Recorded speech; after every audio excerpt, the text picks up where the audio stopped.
Antes de mergulhar nesta história incrível, considere se inscrever no canal e ativar o sininho. Cada história aqui tem algo a dizer. E você não vai querer perder nenhuma.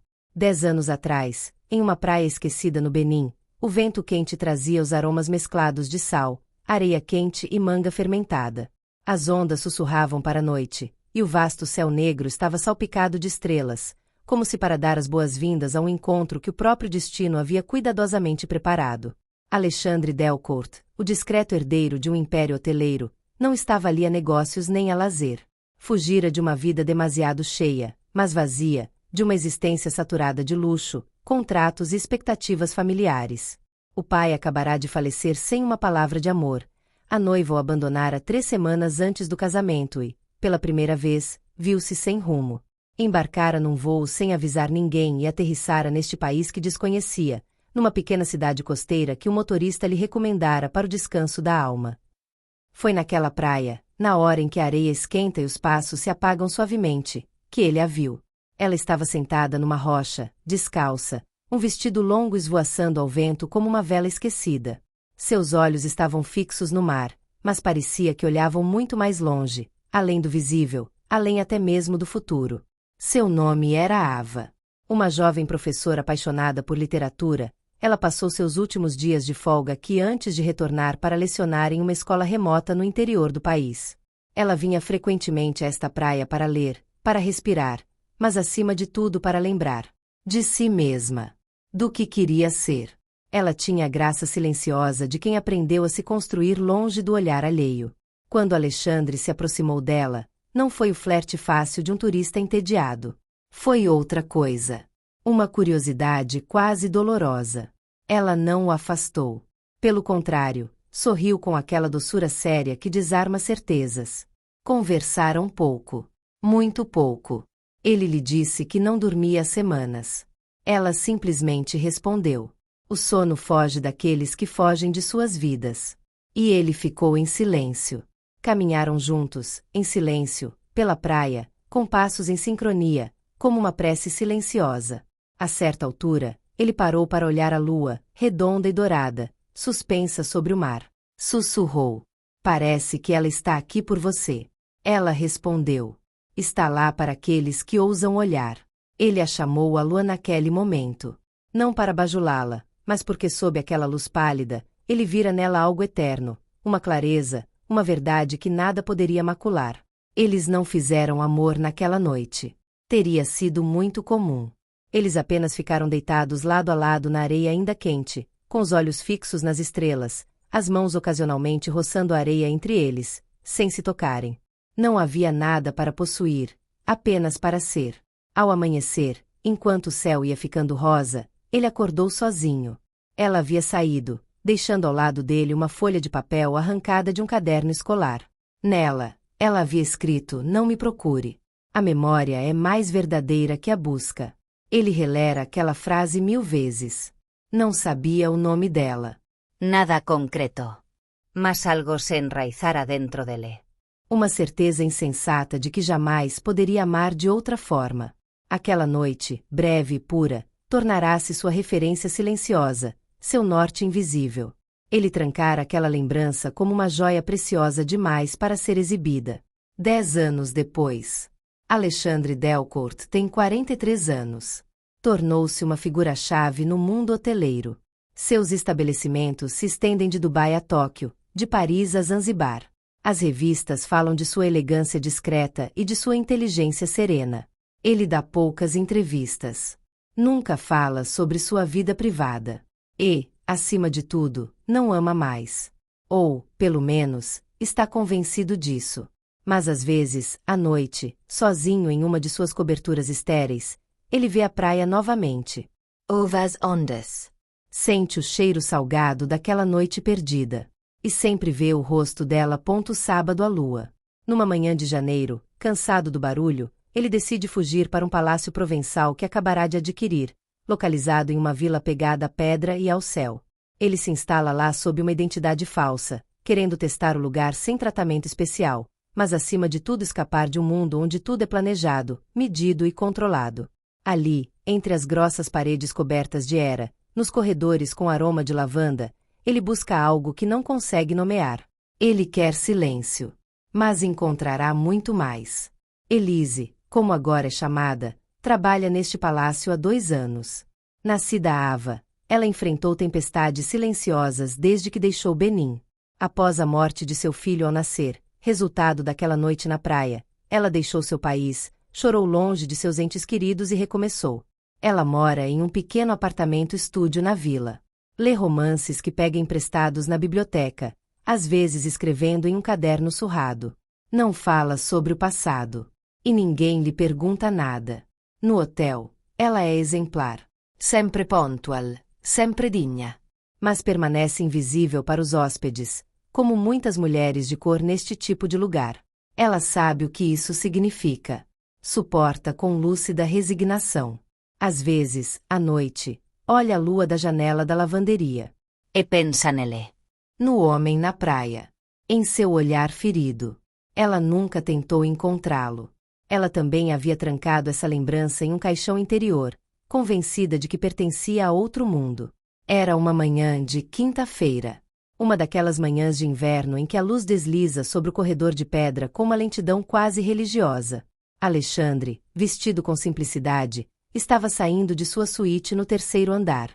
Gostava de vagar pelo palácio incógnito, de vivenciar o lugar como um hóspede comum. Mas naquele dia, o mundo parou. Ela estava saindo de um quarto vizinho, com um carrinho de roupa suja na frente dela e um buquê de toalhas imaculadas nos braços. E ele a viu. Ela. O rosto. Os olhos. Aquele jeito de andar, digno e silencioso, como uma prece que não pede nada. O coração dele batia forte contra o peito como um tambor de guerra. Sem fôlego, ele parou abruptamente. Queria falar, mas as palavras não saíram. Ela o encarou brevemente, um olhar educado, profissional e distante. Depois desviou o olhar e continuou seu caminho. Ele ficou ali sozinho, atordoado. É ela. Pense-t-il. Meu Deus, é ela. Mas a razão o alcançou imediatamente. 10 anos. 10 anos de silêncio, de mudanças, de possíveis ilusões. Ele se autodenominava idiota. Talvez tivesse visto o que queria ver. Talvez estivesse projetando naquela mulher uma lembrança idealizada, que se tornará um refúgio para seus próprios arrependimentos. E ainda assim, ele não conseguia ignorá-la. Nos dias seguintes, encontrou desculpas para cruzar seu caminho. Ligou para a recepção para pedir toalhas extras ou uma reforma no quarto. Todas as vezes, era ela quem aparecia. Elise, dizia seu crachá.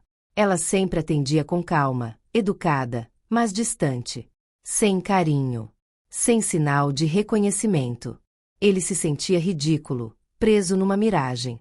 Mas algo dentro dele persistia. Uma intuição visceral. Certa noite, as colinas da Provença estavam banhadas em silêncio. O céu estava limpo, a lua prateada e pura dominava a paisagem como um farol congelado no tempo. Alexandre, sozinho no terraço de sua suíte, com uma taça de vinho na mão, contemplava a estrela sem se mexer. Ele ouviu a porta se abrir silenciosamente atrás de si. Ela estava entrando, silenciosamente, para deixar algumas toalhas limpas. Ele não se virou. Falou, em voz baixa, quase um sussurro. A lua está linda esta noite. Seguiu-se um longo silêncio. Ele ouviu o leve farfalhar de guardanapos contra o carrinho. Então, sua voz. Fria, suave, cortante como uma lembrança sangrenta. É sempre sob a lua que as verdades vêm à tona. Seu corpo inteiro congelou. Ele fechou os olhos. Ela sabia. Ele se virou lentamente. Ela ficou ali, ereta, os olhos úmidos, mas calmos, o maxilar travado, como se estivesse se impedindo de tremer. É você, ele disse, quase baixinho. Ela assentiu, imperceptivelmente. Você se lembra? Eu nunca esqueci, ela respondeu. Eles ficaram ali, cara a cara, por um longo tempo, sem ousar se mover. Então, com um gesto tímido, ele sugeriu que ela se sentasse no salão privativo da suíte. Ela aceitou. Eles conversaram. Por um longo tempo. O relógio pareceu parar de funcionar. Ele lhe contou sobre sua pesquisa e seus arrependimentos. Ele havia enviado investigadores discretos ao Benin, revistado escolas e interrogado guias turísticos. Em vão. Ele nunca havia obtido o nome dela. Pensei que você só existisse por esta noite. Como um sonho perfeito demais para sobreviver amanhã. Ela olhou para baixo. E eu acreditava que esse tipo de amor não tinha lugar durante o dia. Nossos mundos eram incompatíveis. Eu queria que esta noite permanecesse intocada. Mas por que você desapareceu? Por que não deixou nada? Porque eu tinha medo de me tornar um arrependimento para você, ela sussurrou. E também porque percebi que estava carregando seu filho. Ele estremeceu. O que? Ela olhou para ele e, em seus olhos, ele viu o abismo do que ela havia passado. Engravidei algumas semanas depois que você foi embora. Nunca soube como te encontrar novamente. Queria acreditar que era um sinal. Mas, no parto, ele não sobreviveu. Um menininho. Ele nasceu e depois foi embora. Como você. O silêncio caiu, esmagador. Seus olhos se encheram de lágrimas que ele não derramava há anos. Você deveria ter me contado. E dizer o quê? Para quem? Você era um fantasma, Alexander. Um homem sem nome. Tudo o que eu tinha era o seu olhar.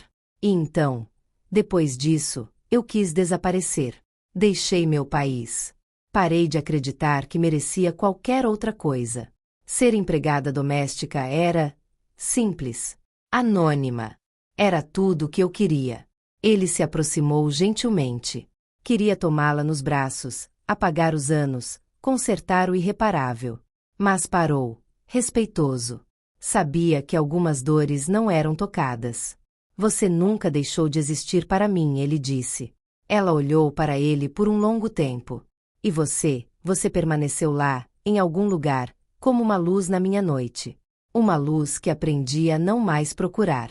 Eles estavam chorando. Juntos. Finalmente. Duas almas marcadas e dilaceradas, em pé nas ruínas de um antigo amor que nunca haviam realmente abandonado. Os dias passam, e Alexandre não vai embora. Ele adia suas obrigações, seus compromissos, seus aviões particulares. O mundo dos acionistas, dos conselhos de administração e dos jet lags terá que esperar.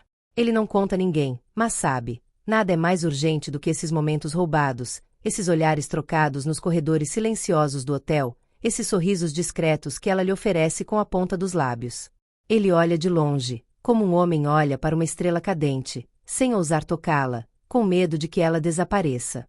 Ela, por sua vez, continua seu trabalho com a mesma dignidade. Não quer mudar nada. Conhece a violência dos olhares alheios. Ouve os sussurros, sente as perguntas silenciosas dos colegas. Mas mantém a cabeça erguida, como sempre. Certa noite, enquanto o céu brilhava em tons de laranja e rosa, Alexandra convidou para se juntar a ele no jardim suspenso do hotel. Lá, em meio a limoeiros e lavandas, entre lanternas japonesas dançando ao vento, ele se ajoelhou no piso de pedra branca. Seus olhos brilham, sua voz treme um pouco, mas é firme. Awa. Ilis. Seja qual for o nome que você queira ser chamada. Você é a única coisa verdadeira que conheci na minha vida de sombras. Você é a minha lua. Aquela que eu procurei sem saber para onde olhar. Quer se casar comigo? O tempo para. Até o vento parece parar seu curso. Ela olha para ele, congelada. Há uma tempestade silenciosa em seus olhos. Ela parece estar lutando contra anos de autoanulação, dúvidas e dor silenciosa. Ela balança a cabeça suavemente, não em negação, mas para afastar a irrealidade do momento. Então ela disse: eu não sou uma princesa. Sou feita de cinzas e memórias. Conheci a ausência, o exílio, a invisibilidade. Sou aquela que não é vista. Ele se endireita um pouco e aproxima a mão. Então case-se comigo com suas cinzas. Case-se comigo com sua memória. Eu quero tudo isso. Seu silêncio, sua força, suas feridas, seu riso que retorna lentamente. Eu não quero uma ilusão. Eu quero você. Ela não chora. Mas seus olhos brilham com um brilho antigo, como se uma porta muito fechada estivesse se abrindo. Tudo bem, ela sussurra, mas com uma condição. Você não dirá nada. Nem uma palavra, nem um anúncio. Quero terminar meu contrato. Quero partir como cheguei. sem atalhos, sem resgate. Quero permanecer digno até o fim. Ele concorda. Ele entende. E admira. Mas segredos em lugares luxuosos se desfazem como areia seca entre os dedos. Basta um sussurro, uma confidência passada entre dois andares, um telefone esquecido, e a notícia sai. O bilionário Alexandre Delcourt está noivo de uma camareira. Amor à primeira vista nos corredores do palácio. Cinderela em uma versão moderna. A mídia está enlouquecida. Programas de TV estão cheios de opiniões e julgamentos. Alguns o elogiam, outros o acusam de provocação. As redes sociais estão transbordando de comentários cruéis ou fantasiosos. No hotel, a equipe está agitada. Alguns riem nervosamente, outros cochicham nos corredores. Olhares se dirigem a ela, meio curiosos, meio condescendentes. Mas ele não recua. Ele sobe ao palco de uma sala de conferências lotada. Câmeras disparam, microfones apontados para ele. Ele fala, com uma expressão calma e ereta. Passei a vida construindo muros para me proteger. Muros de vidro, de números, de aparências. Eu acreditava que poder era invulnerabilidade. Mas ela entrou pela luz. Ela não pediu nada. Ela não levou nada. E, no entanto, ela me devolveu tudo. Ele faz uma pausa. A sala prende a respiração. Não vou me casar com uma empregada. Vou me casar com uma mulher. Uma mulher que me ensinou o que significa ser livre, manter-se firme, mesmo quando o mundo quer te dobrar. Vou me casar com ela porque ela é real. E real, hoje em dia, é a coisa mais rara que existe. Um ano depois, um pequeno hotel abriu suas portas em algum lugar da África Ocidental, a poucos passos de uma praia suavemente acariciada pelo mar. Seu nome está inscrito em letras simples acima de um arco de madeira esculpido. A Lua de Awa. O lugar é como eles, discreto, relaxante, acolhedor. Acolhe almas perdidas, artistas cansados, sonhadores sem bússola, filhos errantes do mar. As paredes são feitas de barro e poesia, os quartos têm nomes de constelações e a biblioteca está aberta a todos, repleta de histórias esquecidas. Ava agora caminha livremente neste espaço que ela mesma projetou cuidadosamente. Ela conversa com os hóspedes, às vezes cozinha, e frequentemente ri. Alexandre, por outro lado, está aprendendo a desacelerar, a ouvir, a sentir. E todas as noites eles sobem até o terraço, pegam duas espreguiçadeiras e assistem ao nascer da lua. Ela olha para ele e às vezes diz: "Você se lembra daquela noite no palácio?" Ele sempre responde: "Lembrarei disso até o fim do mundo." E a lua, cúmplice, continua a zelar por nós. Incansavelmente.